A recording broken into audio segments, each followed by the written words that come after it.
ভুলভাল কাজ করবে, মানুষকে ভুলভাল কাজের ফল পেতে হবে। তাহলে আপনারা একটু ব্যবস্থা করে দিবেন, আমরা সেইভাবেই ছাড়বো। তো নমস্কার বন্ধুরা, আমরা আবার এসে গেছি একটা তার অভয়ারণ্যে। অনেকগুলো সাপ আছে, বেশি সাপ নেই, 6টা সাপ আছে। ওরা আমার সঙ্গে এসেছে আজকে সাপ রিলিজ করবো বলে। সাপগুলো কোথায় রিলিজ করা হয় সেগুলো দেখার জন্য এসেছে, তো খুব ভালো লাগলো। সঙ্গে আছে আমার দেবরাজ দা, গুলো সবাই দেখছে সাপগুলো ছাড়বো।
কটা আছে?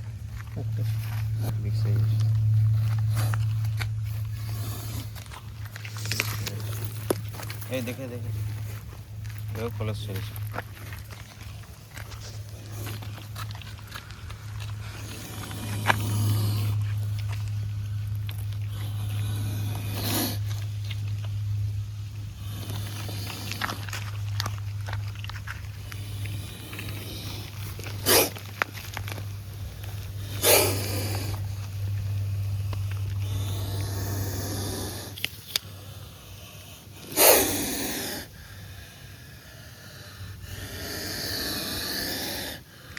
এটা সাপটা জালে লেগেছিল।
এই সাপটা আছে খুব ভয়ানক সাপ এবং এশিয়া মহাদেশের সব থেকে বিষাক্ত সাপ এবং খুব ডেঞ্জার।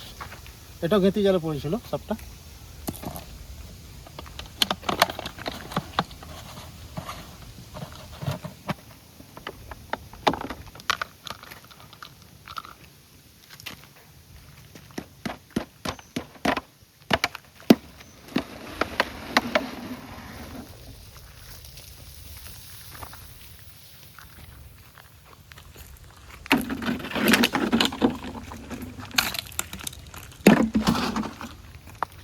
তো সাপগুলো তার জঙ্গলে চলে গেল। খুব ভালো থাকবে এরা অনেক দিন ধরে, এইসব যে পরিবেশটা আছে এখানে। তো আমি একটা কথা বলবো, যারা রেস্কিউবার তাদেরকে একটু সহযোগিতার হাত বাড়িয়ে দিতে হবে। গ্রামের লোক অনেক কিছু ভুলভ্রান্ত ধারণা দিয়ে আমাদেরকে অনেক রকম গালিগালাজ দেয়, যে দাদা ওখানে সাপগুলো ধরে এখানে ছাড়ছেন কেন, ওখানে কেন ছাড়ছেন, ওখানে কেন ছাড়ছেন, আপনি তাহলে মানুষ মারার ব্যবস্থা করছেন। আমাদেরকে অনেক লোক কিছু বলে। দেখুন, সাপগুলো ধরে তো আমরা বাড়ি নিয়ে যাব না, আর বাড়ি নিয়ে গিয়ে তো সেদ্ধ করে খাবো না। কারণ হচ্ছে সাপগুলো যেখানে সাপ আছে সেখানে সাপগুলোকে ছাড়তে হবে। যেখান থেকে সাপ ছাড়া নিয়ম হচ্ছে, সাপ আপনার বাড়ি থেকে রেস্কিউ করার পরে 1 থেকে 1.5 কিলোমিটারের ভেতরে সাপগুলোকে ছাড়তে হবে। সেই জন্য গ্রাম অঞ্চলের মানুষকে বলছি, সমস্ত রেস্কিউবারদেরকে সাহায্য করতে হবে। আপনি 12টার সময়, দিনের বেলা 12টার সময় ডাকলেন, 9টার সময় ডাকলেন, রাত্রি 12টার সময় ডাকলেন, এই সাপগুলো ধরে নিয়ে গিয়ে আমরা কোথায় কি করব?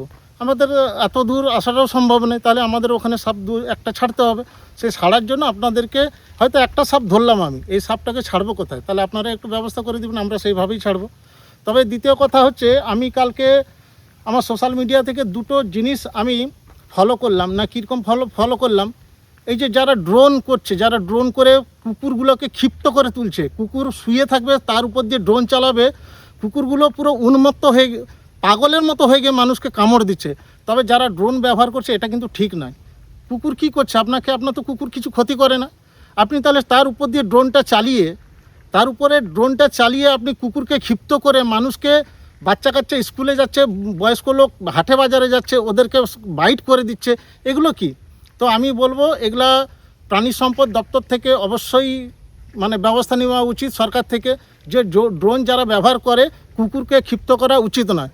কুকুর যেহেতু তার রাস্তার প্রাণী, গৃহপালিত পশু, এখানে ওখানে মানুষের সিকিউরিটি গার্ড, এবং তারা সেই হিসাবে আমাদের কাছে পরিচিত থাকে। সেই কুকুরগুলোকে, রাস্তাঘাটে কুকুর থাকবে, ড্রোন চালিয়ে সামনে ড্রোন ভঁ ভঁ ভঁ ভঁ করতে থাকবে, কুকুর শুধু ক্ষিপ্ত হয়ে মানুষকে শুধু কামড় দিতে চায়। এটা কিন্তু করবেন না। তবে দেবরাজদাকে এই কুকুরের ব্যাপার নিয়ে যারা ড্রোন একটু চালাচ্ছে, ড্রোনগুলোকে কুকুরকে এত ক্ষিপ্ত করে দিচ্ছে, দাদা আপনি যদি একটু কিছু বলেন তাহলে খুব ভালো হতো প্লিজ। কুকুর মানুষ যত ভুলভাল কাজ করবে, মানুষকে ভুলভাল কাজের ফল পেতে হবে, কিছু করার না কামড়া। তো ঠিক আছে, মোটামুটি আবার দেখা হবে নিত্য নতুন ভিডিওতে। জয় হিন্দ, জয় ভারত।